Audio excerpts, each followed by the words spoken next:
What's up, you guys? Welcome to the Divij podcast. Thank you guys for tuning in. Another fucking amazing episode coming your way. We've had some cool some cool guests. Obviously, we had Bryce Hirschberg, Lexi Pantera, and super excited to now start to pretty soon interview the cast of F-Boy Island, which obviously we've talked about quite a bit on the show. So the girls, all the guys that you guys are going to see on the show are going to be here, and it's going to be a fucking movie. It's going to be a lot of drama, a lot of crazy shit that we're going to be talking about that happened on the show. And if you guys haven't heard about it, it's called F-Boy Island, HBO Max, dropping July 29th, so in 8 days. And I think they're doing 3 episodes and then 4 and then another 4 on the 12th. So yeah, it should be a wild time. But today's episode is someone that I've been wanting to chat with and kind of chop it up in this setting for a while, actually. And I'm glad we're doing it. But we got amazing singer and someone that I've known for a couple years. We've kind of been in touch here and there. But Glenn fucking Travis, man. Welcome to the studio. Yo, what's up, y'all? Is the camera right there? Oh, yeah, hella cameras. Oh, yeah. Okay, I don't know. But yeah, what's up, guys? Appreciate you for inviting me on here. Let's just get it started. I'm excited. It's my first time doing podcast experience. Yeah. That's amazing. I love it. Yeah, we had Shauna Delarica on here, and it was her first, and she did a great job. So I'm sure you'll do well as well. So, bro, I have a lot of questions for you, man. Like, I really do. I love to kind of like, before I get into my questions, I'd love to kind of hear just about like, who's Glenn Travis? Like, bro, like, how did you start? What's your story, man? Okay, so my story. Okay, so pretty much, always knew I wanted to do something, special since I was, a little kid. And I was raised around music. My dad was a musician. My mom sang. So it was kind of something that was already in my blood, just because of who my parents were. Yeah. And I also came up in the church. My dad was a music minister, so I would always hear him like practicing piano and doing whatever. And it kind of started like that, just a lot of gospel. And I was that kid growing up who would like sing in the choir and also like wanted to sing all the songs. Yeah. The little kid like singing the songs with the choir behind him. Like that was me. And That's eventually, awesome. like I said, it was just like music, just a lot of music. I would go with my dad to rehearsals and watch how he was able to teach choir. So I was able to learn a lot just by like, always being around it and observing. And eventually that turned into me, learning instruments. So my dad played the piano, the organ, and things like that. And I was interested in the drums like naturally because I think, drums are cool, they're dope. And like kids, I would naturally like bang on stuff or like make beats or do whatever like a lot of people do. And so like one day the drummer didn't show up and my dad was just like, go play and like taught me the basics and we just kind of like took off from there. And we kind of had this whole like father-son duo like thing for maybe like 15 years until I like moved to LA. So it was cool. That's fire. So when you said they were musicians, were they, you said they were in a band and stuff, or was it just the church? So it was just like the church. Sometimes my dad would like go off to like, other places and play. And my mom just kind of like sang in the choir. But they didn't really like, record any music like I do now or really like write as much. Yeah. But yeah. So that's amazing. Cool. I feel like you hear that a lot. Like the church kind of is like, I think like Roddy Ricch, for example, like he said that he started off kind of in the church and it seems that that's like a big kind of like foundation for where the music kind of starts. Gospel is like one of the best genres to learn from because it's like a lot of jazz. It's a lot of everything like in one. So if you can do that, you can do anything. You can do anything. Yeah. You can do anything, sure. That's so true. I remember going to Hillsong Church for the first time and like just being in that environment and like seeing the music occur and like also just we don't have to get into God and stuff, but like the way that God kind of translates through music is very powerful. So that's awesome. Okay, so you did that, you said, for 15 years. How did you end up in LA? Like what was that like? So I started writing at like 15. I wrote my first song. It was just like to just fuck around like just messing around about like bread or whatever. I don't know what it was. I can't even remember. Shit. Yeah, it was like random. And eventually, I wanted to write a real song. So I made like a little mixtape with like my best friend. And we ended up actually selling it like around school. And it got so popular we got in trouble. Like the principal had to like call us in the office and be like, yo, you're good kids, but you can't be selling stuff like on school property, this and that. Yeah. But yeah, it kind of started that way. And I just like fell in love with the process of having a blank canvas of nothing, no sound, and ending, with the song. I was always like, fascinated with that. And I would always kind of like, try to emulate artists that, I looked up to, like T-Pains of the world, Chris Browns, or, just like so many people, like, Yeah. kind of influenced me. So I would like try to do covers of their songs and whatnot. So at that point, I just kept like writing and, you know, trying to get better. And I saw Never Say Never, the Justin Bieber movie. Justin Bieber, yeah. And I saw this producer, and like I just started learning more about the production side and who like big producers were. Yeah. And this dude's name was Darkchild. And Okay. at this time, like I said, I've been practicing. I sent him a tweet, I think a direct message. I didn't say anything. I just sent him this song I dropped on SoundCloud. And at this point, damn, I kind of got to go back.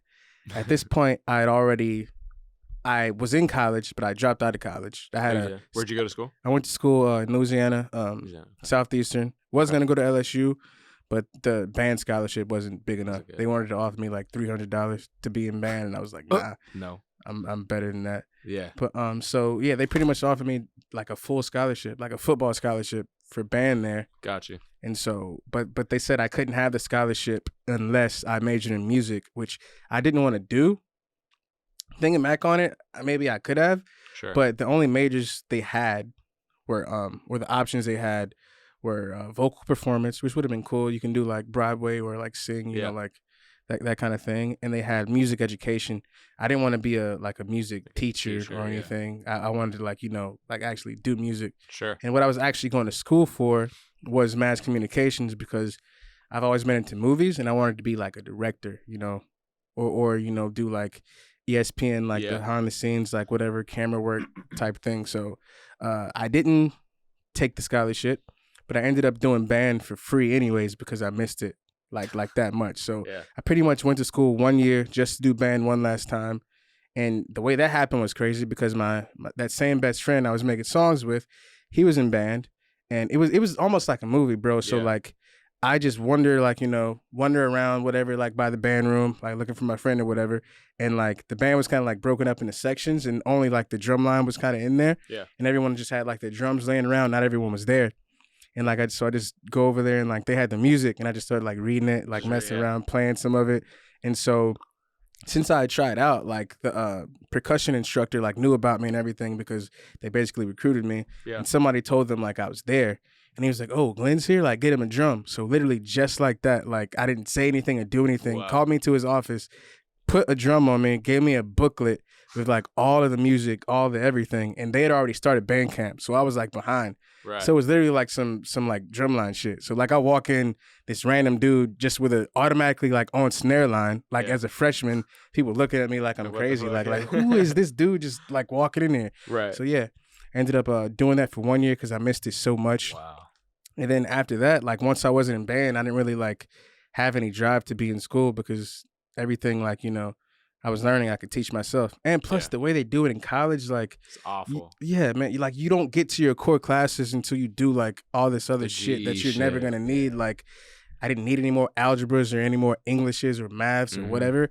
Like literally they said you couldn't touch a camera until like your junior year. I don't see how that helps to waste anyone. 2 years or 3 years. Yeah, to waste that much time. So I kind of like got bored.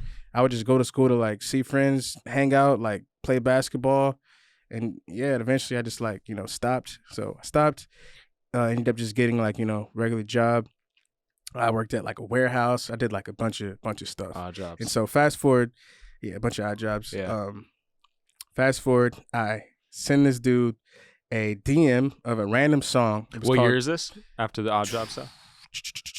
2013. 13. Maybe. Okay. Yeah, 2013, 2014. Yeah.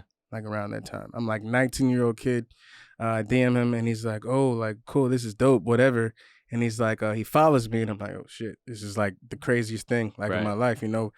5-time Grammy award-winning producer. He's like one of the only super producers, you know, like alive. And to be a super producer, you have to work with like, you know, Michael, Whitney, just pretty much like all the great. Michael, Whitney, Backstreet Boys, Beyonce, Justin Bieber. I'm leaving out a lot, like everyone, everybody, Madonna, like, yeah, I'm leaving people out. No, but yeah, he's the real deal. Yeah, real deal for sure. And so yeah, he follows me and he's like, "Email me, whatever," and I get in touch with him and he's like, "Write a hit to this beat," and I'll fly you out and sign you. So I immediately like, oh shit, yeah. I go into my computer room that I would record like all my songs on. I'm like, okay, great. And the song was Don't Tell Him by Jeremiah. Yeah. It was that beat. And so I go in there and I do something, send it back like same night. I take maybe like an hour or two, do an idea, send it back to him. And he's like, no, it's like too busy. Like, make it like less. And I'm like, what do you mean? And he was like so vague. He wouldn't really like give me much direction. Yeah. And I'm like, okay, do something else. He's like, nah. And I'm like, shit, like I'm about to blow my only opportunity to like do something. And I sent one more thing and he didn't respond. And so after that, I kind of like shut down. I was so angry at myself. I thought I'd like missed my chance. But then I would just like, I like went back and listened to what he said about something being too busy, because when you're thinking about music and the average listener, right, they're not that musical. They can only like understand a couple of notes and a couple of rhythms. That's why some musical people think like a lot of music is dumb today, because a lot of notes don't change. You can be the same thing over and over again. But for the average consumer, they don't like, see that perspective. They don't see that. Yeah. And it's like easy for them to like, to pick up on. So I just went and listened to a bunch of hit pop records like Jason Derulo, like every day I would listen to that like on the way to school and like back home, and just like figure out like, okay, why are these songs hits? Like what makes them hits? Yeah. It's the melody, it's the lyrics, it's the phrasing. I just like kind of went crazy, and I've always kind of had this ability. I call it I have like a big like recollection of like music, so I can hear something and I'll kind of like just like get it like right away. Really? And I can, when I'm writing a song, that's kind of a way I can write multiple genres, because say I was watching a movie one day and I heard this country song, and I go to write my own country song, I kind of know how the genre goes because I've already heard like songs. Yeah. And I didn't even really have to like, study it that much. I kind of just like pick it up. That's crazy. So that's like a cool thing. So yeah, I just like listened to a bunch of pop records, and then I eventually wrote this song called She Bout It, like randomly, maybe like 2 months after he like turned everything down. 2-3 months, could have been 4 months, I don't remember exactly. But like I randomly send this song, like, what you think about this? You sent it to the same guy? Yeah, sent the same guy to his email. Checked his email. I get an email back. He's like, yeah, like this is dope. Like he's like, this is a hit. And he's like, now you can come to LA. So you went. Yeah. So that's when you came. That's when I came for the first time. 19 years old, so excited. Like my parents like didn't know what the hell was going on. Like it was. Were they? I mean, since they do kind of come from music, were they supportive early on? Like, so here's the thing. Like it was kind of a battle, and I know it's hard because parents always like want the best, but like I said, I had scholarships and I like dropped out of college, so I feel like for any parent, like it's kind of like, I don't know, it's kind of hard for them to like grasp, and they've never been really in the music industry, and to most people, it's like an impossible thing to be able to do. It's like, nah, like everybody has that dream of, everyone has that dream of being a star or doing music or going to LA, and they end up coming like right back home, or it just ends up like not working, but I always had that mindset, like, nah, I feel like I'm special, and I know if I work hard enough, I can do it. So like at first it was a little rocky, like, there was definitely times where we like butted heads a lot. Was it because the dropping out of school too? That was a big thing. Okay. It was the dropping out of school and me like just wanting to work on music all day, every day. And they kind of forced me to get a job, which I knew was coming. They're like, you can't do this. You're not making money from this. Someone's got to pay the bills. Yeah, if you're not going to school, you need to get a job, pay for all your own stuff, like whatever. So yeah, I understood that. But it just got crazy. Like the warehouse was like crazy, bro. Like I would What kind of warehouse are we talking? Is it like? So we pretty much like installed appliances in people's homes, like dishwashers and dryers and like microwaves and that kind of stuff, and we just like warehouse them in this big warehouse. So we had to get them off the trucks and like organize them, and every day I'd be on the truck going to help, like, I was a helper. I was never like a driver. I didn't want that responsibility anyways. And plus, like, I can't drive those big ass trucks. So yeah, we would just pretty much like, do that. But like it would get crazy. Like I'd be working like from Monday to Saturday. I don't even think I would only get like Sunday off. Wow. And as it's like a full-time job. It's not like a part-time. So as a young kid, it's like, okay, cool, I'm making money. I'm working like 80 hours though. And I don't have time to even spend my money with my friends or do anything. It's like, cool, I'm saving up money, but for what? Like, what's the point? There's nothing I can do with it. So like, I felt like, you know, I was like wasting my youth, and all my friends were still in college, like doing their thing, like, you know, why don't you come to campus, like go to this party, this and that. But like literally it became too much for me whenever I was off work, I would be too tired to make music. And I was like, I gotta get a different job or do something else, because now I can't do what makes me happy. It's like I'm doing the right, you know, young adult thing and making my parents happy, but like I feel like, you know, empty inside, and I feel like my life's just like, you know, wasting away. Going by, Yeah. So how long were you at that job for before you dipped out? It was a few jobs. I was at that job for maybe like 6 months. Oh wow. First one was Taco Bell, then there I worked at this produce like market. That was the worst. Wow. Yeah. Doesn't sound like music stuff to me. No, and then my last job before I left to California was Old Navy, which was cool. Like I had that was the chillest one. Like I made friends with people, and the thing is, like they were super supportive. So at that time, like I was actually working on the show Empire, like still in Louisiana, and doing music for that. And like I would literally tell my manager, like, yo, this just came up, like I need to go home because they want me to like revise this. And they were like completely supportive, like, yeah, like go home and do it, like it's fine. Like, so they were super cool. That's big. Shout out to Old Navy. Yeah. But backtracking. So like they weren't always supportive at first, but you know, eventually, you know, everything worked out. So I go there, everything's cool. What's crazy is like I get there, he lives in Hidden Hills, Calabasas. His neighbor is fucking Jennifer Lopez. That's the same time Justin Bieber also lived in the neighborhood. And I'd always heard about it. So we go there. The first thing I see, I look to my right and I see Kendall Jenner in a Range Rover, and I'm like, what the hell? I'm from a small ass town in Louisiana, so it was like super weird. So the first day I get there, I just wait in the hotel pretty much the whole day, and then the next day, we go to I went to Capitol Records to meet him because he had an imprint on that label. And that was a crazy experience. That was my first time going into a record label, and I wasn't getting signed or anything like that, but like it was just exciting because it's like damn, like this is crazy. Like, you know, a lot of, you know, legends have walked these same halls, and you know, I was just like smiling from ear to ear. Like, and that's kind of like a sign, right? Because I feel like a lot of the people that watch this and that kind of follow me, it's for that like entrepreneurship, like business shit, and to like find your path, right? And I feel like that moment for you, of like you coming to LA, like that genuine just fucking excitement that is coming from walking into the label, like that's how you know, like that is what you're supposed to be doing, right?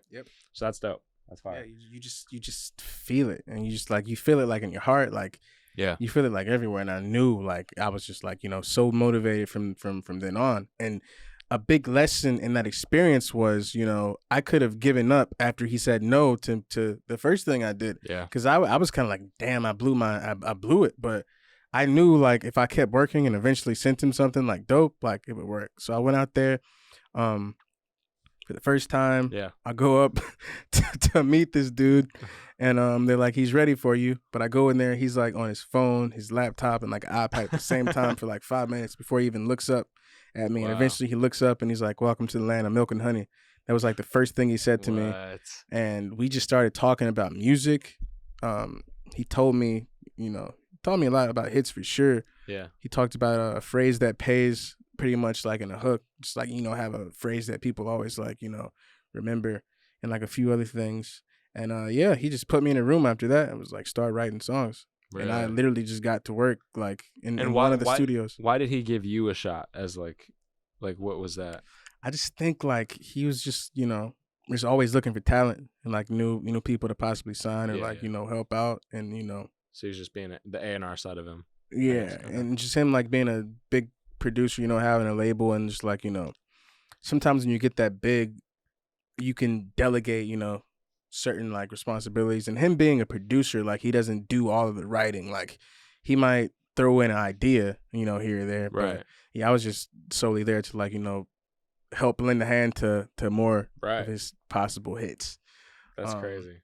Yeah, and it was cool. So he immediately put me in a room. And like I said, he had an imprint. So he basically had a label under Capitol.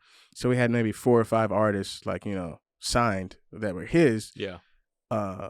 Also with addition of working with, you know, all these other artists in the industry at the same time. So it's like a lot to go around, you know. So he was kind of like recruiting, you know, kind of for his team. But yeah, so I do that.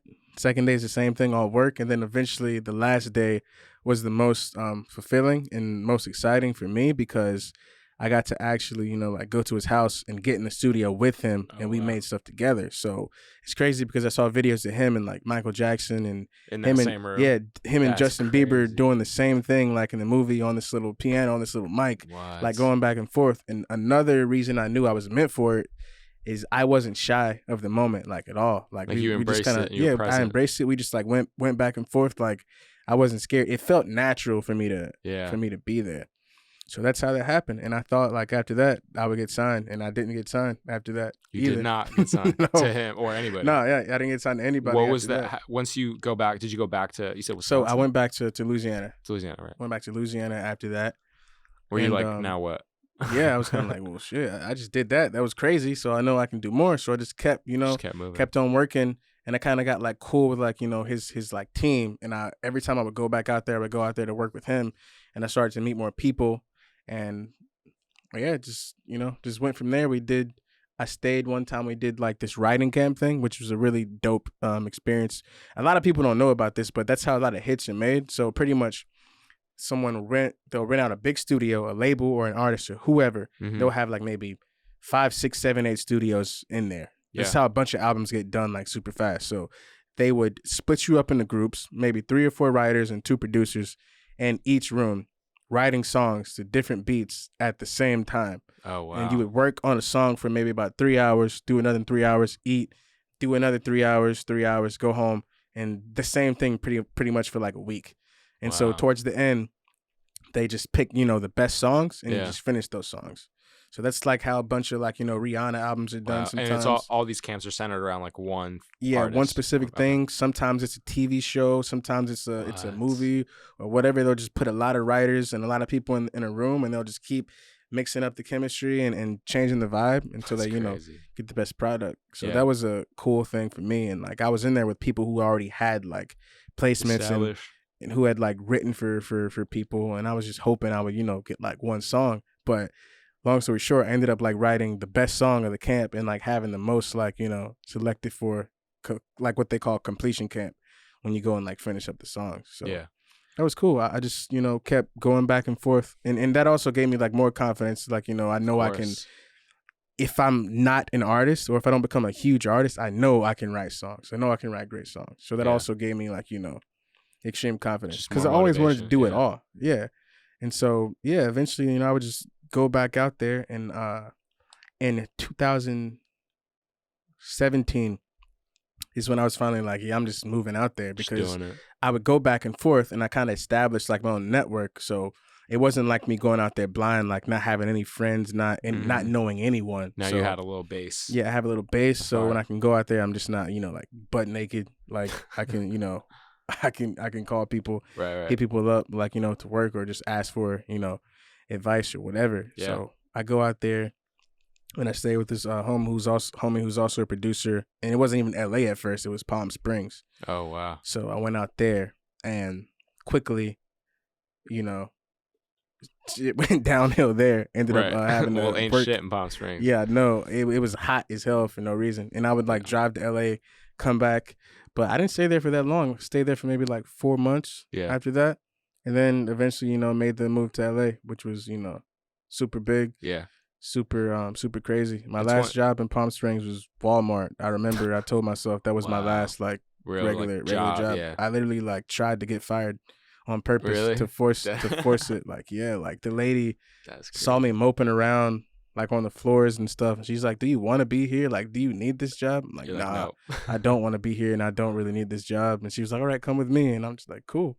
And then literally, I still have the paper. It was like unwilling to work or perform or whatever. It's more like quitting. It's not like it's like quitting. It's kind of like quitting. Yeah, the feeling was mutual, and that was like my last job. And it's like a healthy breakup. And then then I went to LA, and the way I survived was crazy. I found this website called The Vocalizer, which everyone that can sing and write songs need to use. A friend told me about it, and this is how I paid my rent. Yeah, you can literally like write songs and do these contests, and there's people all around the world, producers, like EDM producers, all kind of genres, from Sweden, like literally everywhere, and they'll do these contests, and they'll be like, okay, here's this beat, write a song to this, and you get $300 if you win the contest or the bid, or 500 or 200 or 1,000 or 2,000, like whatever. Yeah. So I just started going crazy on these contests. Just writing hella songs. Yeah, I was just like writing. I would wake up from like 8 to whatever and just write, and I would win a lot of contests. So I kind of like stayed afloat. That's fine. In LA doing that.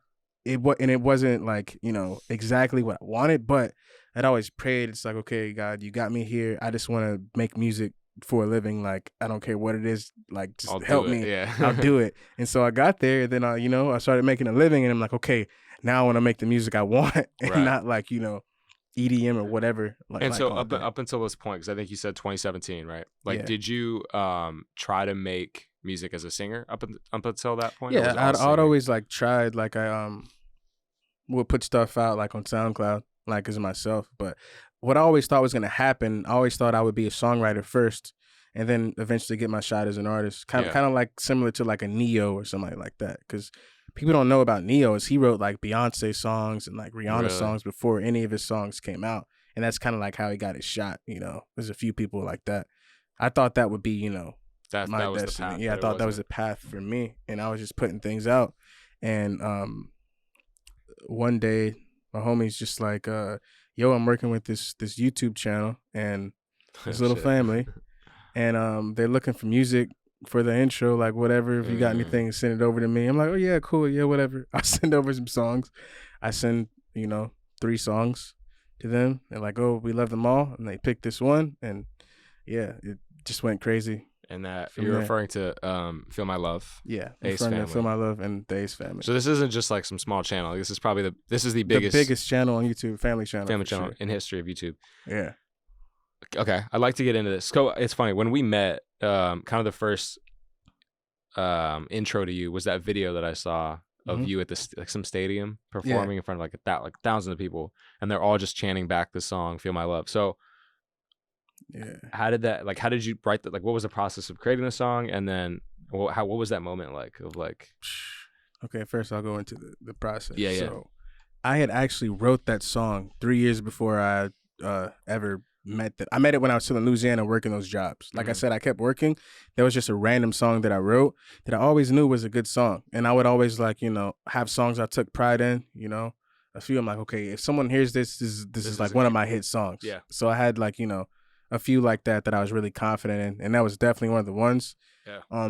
It's crazy. It wasn't even my favorite song, but I just knew it was like, you know, I didn't think it was my best. I mean, I just knew like, you know, it was really strong. So I was like, you know what, I'll send it over. But yeah, like I literally wrote it then. I remember I started like the first 2 lines that someone told me, love is only in the movies, and I just kept going from there. And, you know, I didn't realize how special it was until like, you know, like later on, I'm like, damn, like this, you know, it's really I mean, bro, I know all the lyrics. Like, it's really a great song. Like, it's just a good song. And it's crazy. I wrote that. I didn't know anything about love. I'd never been in a relationship. But like I said, that was just the songwriter in me.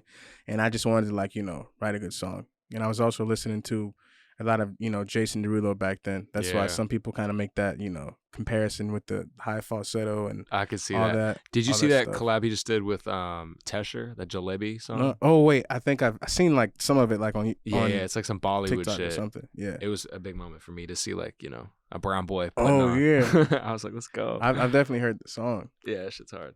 But yeah, I wrote it then, and you know, like 3 years later, like I never thought, like, you know. It was random. Like, whenever my friend, you know, approached me about it, I'm like, yeah, cool. Like, you know, I wasn't trying to get anything out of it or anything. I didn't know who they were. They had maybe 100,000 subscribers at that time. Oh, wow. 200,000 subscribers. Like they're at 20 million now. Yeah, they were just starting, and they, you know, wanted an intro song. Yeah, and yeah, they heard it. Oz hit me up. He's like, yo, it's a dope song, like whatever. And what was crazy after that is, you know, they use it, they put it in the first episode, and the whole fan base just goes like crazy, like, what is this? And like, you know, they made some posts like singing the song in the car too, which kind of like, you know, hyped it up more. And like one day, like my social media, like Twitter and stuff, just like explodes because he's like, oh, the song's by like this person. And I'm like, what the hell? Like I didn't know they had, you know, fan base like that, even though they were like nothing compared to what they are now as far as like their fan base. They still had like, Massive fan base. Yeah. they still had a strong fan base even at like 200, 1,000 subscribers. Especially me, where my, Twitter was, I don't even know how many followers I had, but just to see like so much, I'm like, what the hell just happened? Like I didn't even do anything. I just let them, use a song. Yeah. It was kind of like crazy. So, and the even crazier thing after that, it got like such a, big reaction. I'm thinking like, oh, I'm about to drop this like next day. Like they want me to drop the song, whatever. Right. But I talked to Austin about it, and we kind of like came up with this master plan. He's like, all right, people really like the song. They really want to hear it. And he's like, I'm going to propose to, my wife like later, or to my girl like later this year. I think it was maybe like 6 months from then. He's like, maybe by that time we'll be at 1 million subscribers. So it ended up happening. They were at 2 million by that time because, everything was growing so fast. Right. And we just decided to release the whole song whenever he did the proposal video, whenever that came out. And I thought that made, the most sense because, it would make both, both would be like a viral thing. And just, people like waited for it. And we just told everyone, just wait, like we're planning something, very special with it. So we both put out, messages on social media to tell people to like chill out. But it was crazy because people like really wouldn't chill. The song. They just so wanted they weren't the getting the full song in the videos. They were getting like a snippet. They were getting like at first, like the first intro videos the song was in, it was only maybe like 8 seconds. Gotcha. Eventually it became like 20 or something. But yeah, it was only like a little bit. And they're like, nah, we need to know what's next. People were literally like threatening me like, nah, you need to drop this damn song. Like you can't be doing that to people. Like that's fucked crazy. Up. Like this and that. Like nothing good is gonna happen. Like people were threatening me. It was crazy. I'm like, damn, they really want this. Right. So in the meantime, I just worked on other music, dropped that. And I don't know. We always just like, we're cool. Like Austin really liked my music. Catherine really liked it. So they would just kind of use it in their videos. And that just helped like, a lot of my other songs. And people would like, want to know like, what it was. So I released those on like SoundCloud to kind of like hold people over. And eventually I did this project called Prelude, which I dropped. It's funny. I dropped like right before the proposal video like came out. People thought Feel My Love was going to be on it, and it like wasn't. So I kind of like faked everybody out. It was. Was that strategic? Yeah, it was kind of. Yeah, it was strategic for sure. I wanted to put Feel My Love on a project, but like the thing is that's weird about it. People don't understand is that I made that song, like I said, 3 years before I met them. Yeah. So musically, I was in a different place. Totally. And that song is kind of like super like poppy, I guess, like almost like cookie cutter, like poppy. And I kind of wanted to make something with like, more edge and more of like a bounce. And like, so I just made the project that I wanted to make. And that was your debut, right? Yeah. Prelude was your first album? Yeah, Prelude was my first like album. Well, I call it like a mixtape, but yeah, it was my first project.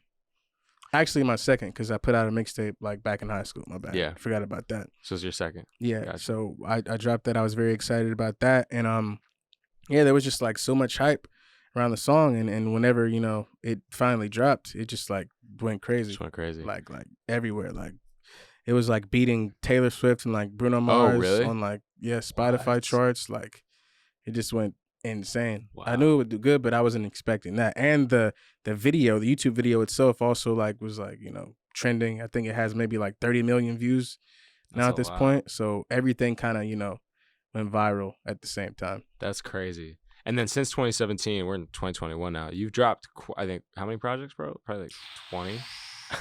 I've dropped a lot of singles. Yeah, including singles. Yeah, I don't know how many singles I've dropped, but after Prelude, I dropped Interlude. Yeah. And I dropped a short mixtape called Reassurance and a bunch of singles. Okay.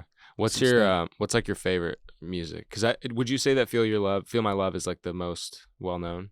Yeah, it's definitely the most well known. Oh yeah, I forgot to talk about that moment. You said with the stadium. That man, that still blows my mind. Like that video gave me the chills, bro. When I watched it, I was like, what the fuck? It was literally a dream like come true. Like just seeing the fan reaction and have so many people singing something that's yours, it came from your fucking brain, that came from my brain, and it's like I sang like the first lyric and then they just took the rest of it pretty much. I didn't have to sing anything else. And it's crazy that like think like how many people like actually like knew it. Felt like it was my concert for a second. And I've always wanted to be in that position to sell out a stadium and have that moment. So it was super dope to have literally every single person sing that shit from the top of their lungs. It was That's crazy. the thing I was gonna say about that video is like it's not like they're just like singing, bro. Like they're really fucking and literally singing that every shit. every camera phone, every light was on. It looked like a concert. They were just so like there, bro. It was crazy. Yeah, and even the other songs, like there's a lot of people singing those too. So it was like super,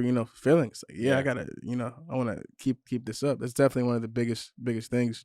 And at the second charity event at Staples, like same thing. Like now Staples Center is like, You performed singing. at Staples? I didn't perform, but I was there. I wish I would have.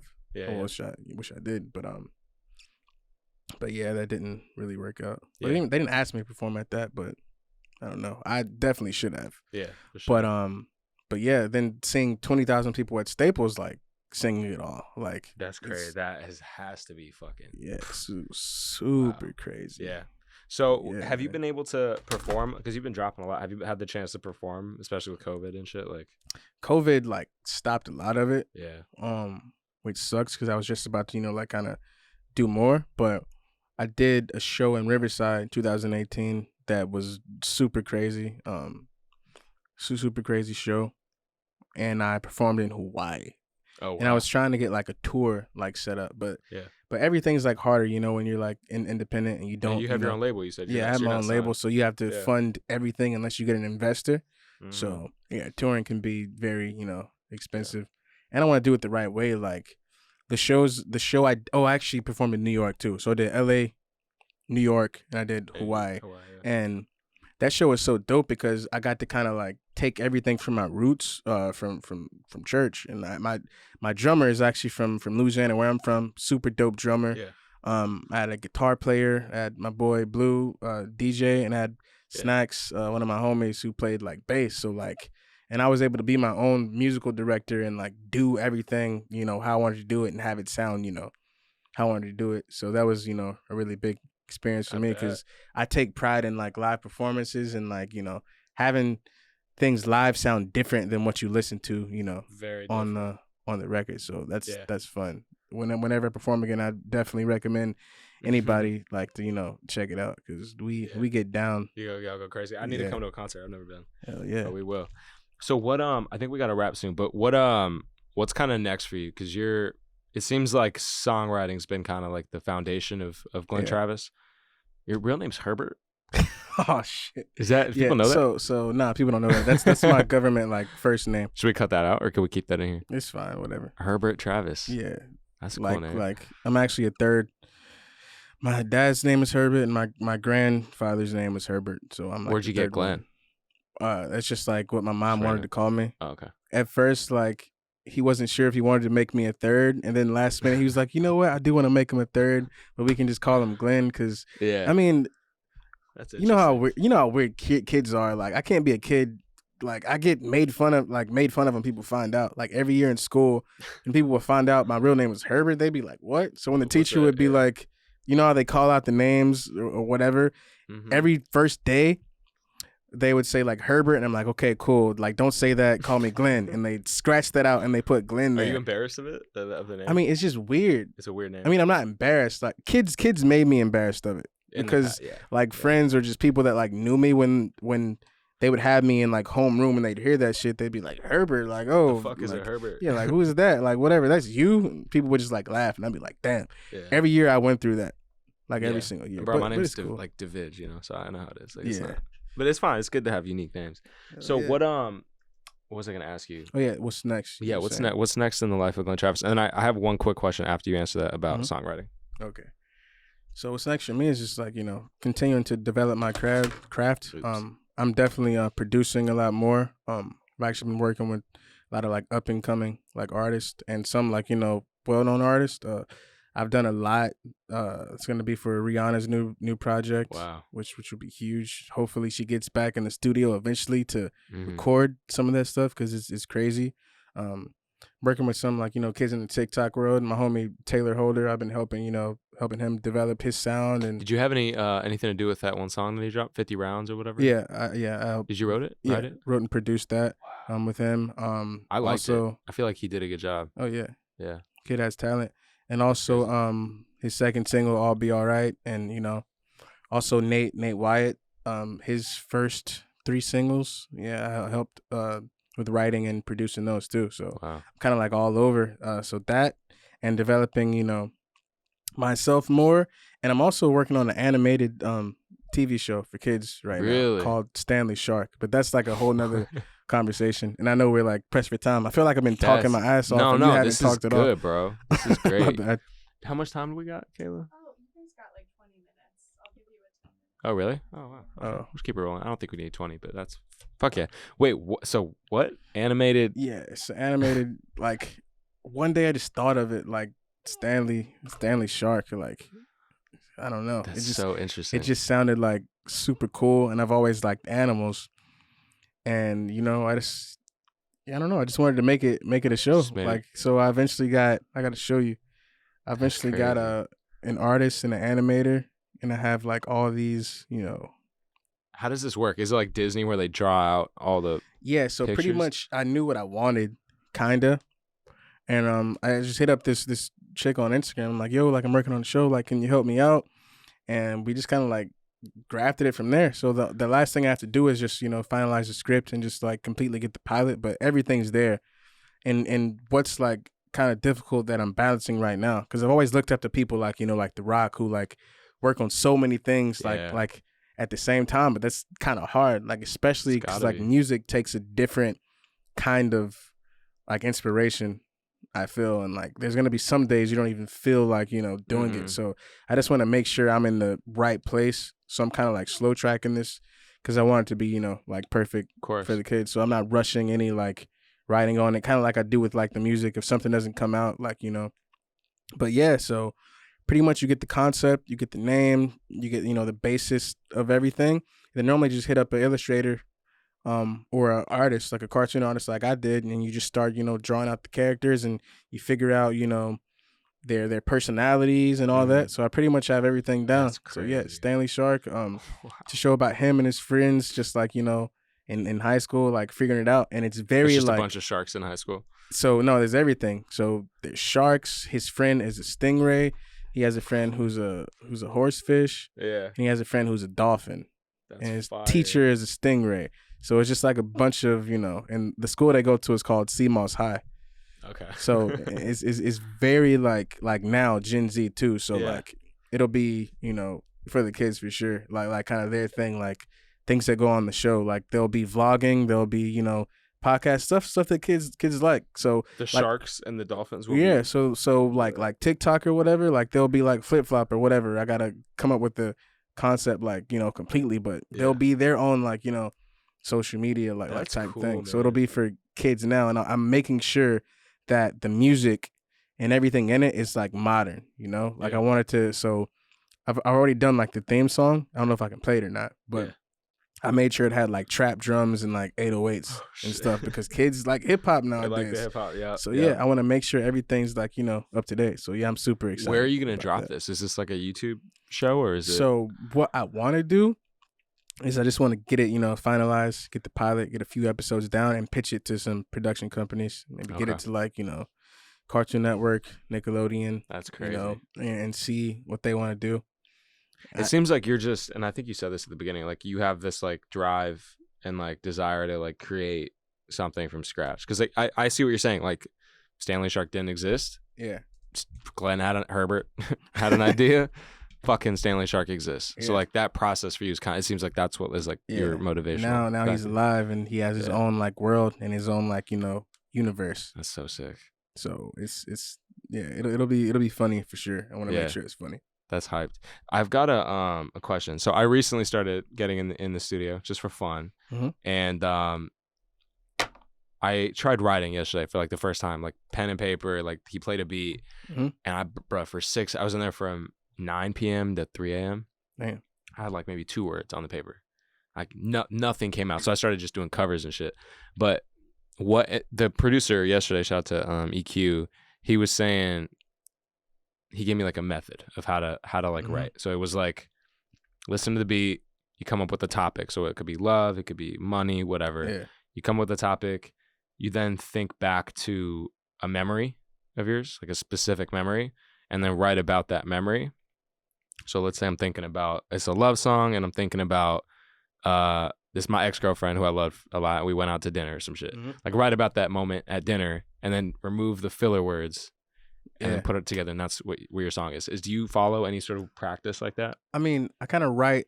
I don't knock that method. I just think like for someone who's just starting out, Yeah. I think it's a little bit like too complex. I would simplify it. Yeah. There's a few different ways to write. One of my favorite ways. I mean, I wrote "Feel My Love" going line by line and coming up with a melody and lyrics at the same time. That's not for everybody, but one of the best techniques you can use is turn that beat on, going in the studio, and letting whatever come out of your mouth, even if it's not words, whatever you feel. So a lot of people lay down melodies first, right? Yeah. And that's one of the easiest way and fastest ways to make song because you're literally freestyling. So if your beat is whatever, like pretty much, so the melody of "Feel My Love," it's not words, but sometimes when you freestyle the melodies, you can, come out with like certain syllables. Actually, I'll show you right now. Yeah, that's crazy. On this. Even just those hums sounded so fucking good. So like, if I try that, I'd be like, I'd be fucking cringe. I'll play bro. like a random like. So here's a random beat. Wait. Play this one. Like, just feel it. Yeah. You'd be like.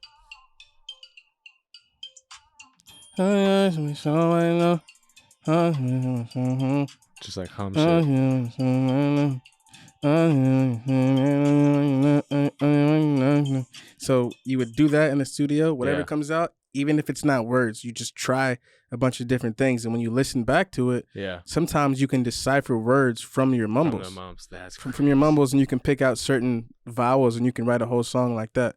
And if the melody's strong enough and you like, because people got to think about it, like people that don't know lyrics, that's how melody's so important because people who don't even speak English still speak English songs and vice versa. Like some people like Spanish songs who like speak English all because of the melody, And when you can't sing, you hum or you whistle. You whistle your favorite song or you hum your favorite song. That's how important melody, is. It's not even all the lyrics. So if you get the melody of a song down, you get the verse melody, pre-chorus melody, and the hook melody. Yeah. You can do the lyrics like later. Lyrics That's are so equally cool. important, but Right. you got half of the battle done if you do that. So next time you go in there, Try I would that just advise you just doing melodies, that come to you, and the ones you like, pick them out and structure them here because you might do one take and you might like the first part Right. better for the verse, and you might do another take and you might find something you like better that can go, after that. Sure. You just kind of like mess around with it, puzzle piece it until you basically get a song done without lyrics,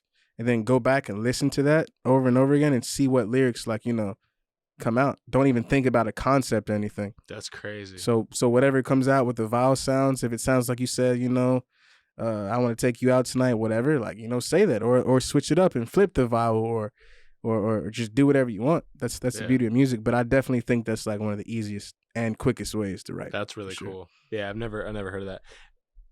Do you think the ability to sing or songwrite is a gift of birth or nature, God, whatever, or is it something that can be honed? Because I've been singing in the shower for a long time and I still sound like shit. I'm not gonna let you. I think it's a little bit of both. Yeah. I think part of it is a gift because some people naturally are tone deaf and there's nothing they can do about being tone deaf, and they can hear a song and never be able to sing that song in the right key. So when I was younger, I understood like pitch, and you can teach someone pitch, but that's something you got to kind of naturally have, and you got to naturally have rhythm. So I think certain elements of it, you got to be born with it, because it's just like being able to dance. Some people will never be able to dance. Some people will never be able to do this or any of that because they can't keep a straight I don't beat. think I could do that. But you could do simpler things. I'm sure you could sing along with songs. Yeah.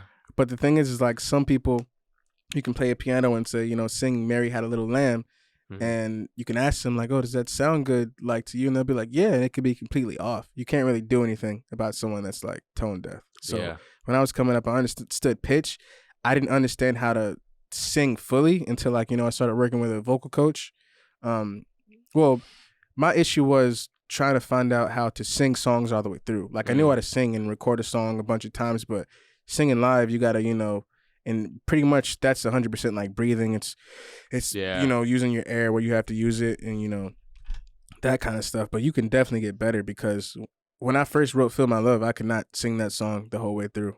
Without like pausing, because without pausing, because there was so much until I learned how to control my breath and stuff. But that's interesting, because I was gonna ask you about like your because bro, like being in the studio for 6 hours, like my whole vocal like up here just felt tense, right? So like for you to be doing this every day, do you have like daily rituals or practices that you follow to like keep yourself? It's just like water. Just water. Yeah, it's just water, and Where? Because if you do it all day, it's like working out. It's gonna hurt eventually, but you just kind of like got to get used to it. Yeah. Even sometimes when I have a cold, like I'll still sing. It's just working out a muscle. The more you do it, the better you'll get. And the same thing with like writing too. But like I said, I would try that other method and see see how you like it. Just whatever melodies and syllables like come to you, because that's like what music is like. People can't understand what half of a lot of people are saying in music today anyways. Yeah. They like the melody and they like how it feels with the beat, and they like how it bounces. Like, but some people still can't understand certain Prince or Michael Jackson lyrics, but it feels good and it makes you feel good. So I would just do what makes you feel good. Yeah, I love that. That makes sense. Who's your dream collab, bro? Sheesh. Sheesh. Besides Div, obviously. Yeah. I got a few, man. I got a lot of people I want to work with. I definitely want to do something with Bruno Mars for sure. I want to randomly work with people like in a different industry, like separate from music. Like I want to do something with The Rock eventually. I don't know what the hell that would be. Or like Michael B. Jordan, just like Disney. I want to do something with Disney and Marvel, 100% for sure.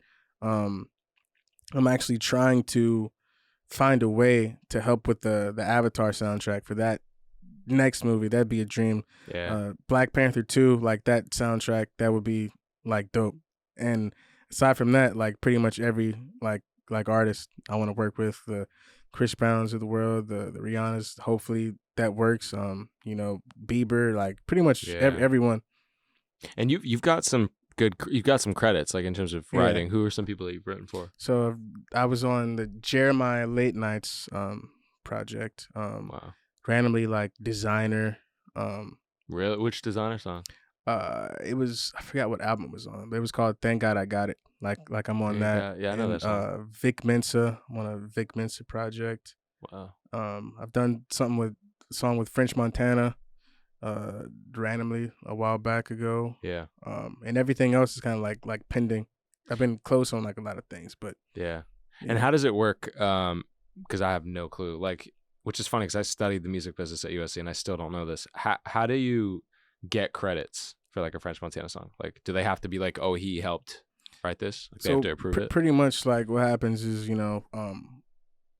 it should be organized. Sometimes people aren't organized with it, but normally when the song is like sent off, a record label or someone like a contact reaches out to everyone who was like involved, and you kind of have to like have an honor system, and if someone gets left out, you have to let someone know like, yo, this person was on this and did this and this and that. And that's kind of like how it works. You turn a song in and they ask for the stems, which is everything, and the beat and everything. So you send that, and the next thing they try to do is figure out who was involved, and you figure out how much of a percentage of publishing you get, and that's when shit seems normally complicated, because it's kind of like a he said she said almost, right? Like, oh wait, but I wrote this. It's like people battle a lot. That's why sometimes it's better to do music with like friends, because it can get weird if someone feels like they did more than the other. But yeah, sometimes that causes a lot of issues. Definitely like on songs with people wanting to more than another person, and sometimes like the industry used to be really bad with this. Like, say you write a song and there's a person who just knows everyone. Yeah, they also want like publishing, and sometimes they want more than the people who actually wrote it. Right, that was a big problem. That actually happened to me like on Empire. I like wrote this whole song, and there were 4 people who produced it, but technically, if you write all the lyrics and melody, which is the top line, that's what people sing, the beat is still important, but you split those things into 50-50. Technically, I was supposed to get 50%, and they were supposed to split, their piece. Obviously, that's not what I wanted, but this guy like wanted more than everyone who actually, did music like on the song. And that kind of happens a lot. That's so crazy. yeah, it can always get complicated. That's why you should Yeah. do stuff with friends for sure, because I you agree. can split it, or it'll just be fair. Like like what you did. Like some people just do hi-hats and a few little things, and they'll just I take know, yeah. 2% on a song, and that's still good, because it's like if it's Drake or Bieber or whoever, it's like, yeah, you still get a plaque. Like Yeah, if it goes that's platinum crazy. and double platinum, you still get that, and you still get a Grammy if it wins a Wow. Grammy, even if you have 0.2% on the record. You still get it. You still get it. That's crazy. I'm starting to realize like as we get into like this bigger business shit, especially like with what I do and what you do, like the importance of legal representation. Yes, It's so fucking huge. It is a big thing, Huge, and they yeah. have to be on. You have to have good legal representation too, Yeah. that actually want to fight for you and get things done. Like having good legal representation, like saved my life, because Mm-hmm. to move to LA, like I said, I didn't really explain this, but something went down with like Empire, and they tried not to credit me at all. And Oh, wow. the money I pretty much got from that like helped me, move to LA. Like Yeah. I needed it. So if I didn't have that, Wouldn't I have been, yeah. may not have been able to stay in LA long enough to even have the Feel My Love thing work. So Yeah. it was definitely, important to everything. Definitely important. Everybody needs that shit. It's huge for sure. One more question for you, bro. Well, actually, I got two. If you weren't doing music, what would you be doing? Like, what would the path be? If I wasn't doing music, I think I'd probably be doing what I went to school for. I think I would still do music, just not like how I do it now. But I feel like I wanted to do so many different things. Yeah. I feel like I would just be doing something else more. Like I'd probably be directing. Something creative. But it would be something creative for sure. It definitely wouldn't be anything to do with like numbers or anything like that. It would definitely have to be something creative. So Yeah. whether directing, or maybe I could have like, taught music and been a music teacher, because I feel like I am a good teacher. Yeah. I like to help people, especially with music and things that, I'm pretty good at. Yeah. So yeah, I feel like I'd be doing that. For sure. That's crazy. And if you could go back and give 14-year-old Glenn some advice, what would you say? Or 14-year-old Herbert, sorry. Man, I don't know. I would say a lot of things.